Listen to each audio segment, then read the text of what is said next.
June 8th, 2015 was the day which my mother and I packed up our things and sauntered up to Williamsport to check out this college called Lycoming. June 8th, 2015 marked the first day of orientation sessions back at Lycoming College. I remember feeling really excited that day because I got to go back to campus to help incoming students get acquainted to life at Lycoming. My first impressions of Katie. First time I saw her was in the gymnasium at Lycoming. She was the group leader to which I was assigned. She was very gregarious and affable, very outgoing. She always asked questions and was trying to get the group engaged, and I thought that was very nice. Honestly, my first impression of Ben is a little unreliable. So my original group at that orientation session was supposed to be all women, and then Ben shows up, and I got a little annoyed, honestly, because I thought, great, here's this boy. He's not even probably gonna talk at all, and he's just gonna make all these other girls feel uncomfortable. So I didn't really know how to take him. Throughout the day, we got to talk a little bit, but we didn't really get to talk one-on-one until later in the evening. And we just started talking about bucket lists and church experiences and our faith in general. It was just really genuine conversation, and I think that was my first impression, was just how genuine and connected our conversation felt. So yeah, that was pretty much my whole memory of that day, was just getting to meet and know Katie more. I don't really remember anything about orientation.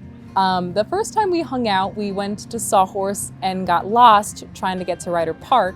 We ended up on some weird bridge over a river out in the middle of nowhere, and we were like, well, we can't find Ryder Park, but this is good enough. So we just got out and went into the river and just hung out.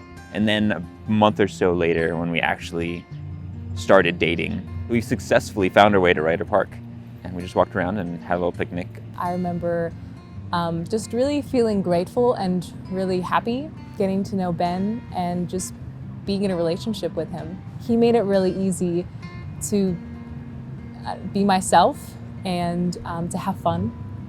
My most favorite thing about Katie is her compassionate heart, linked closely with her faith. I think she just has a very genuine soul, a very pure, passionate way of making sure that the world is a better place through how she lives and how she is with other people and caring for other people. It's inspiring. It's very easy for me to see myself making the world a better place alongside of her.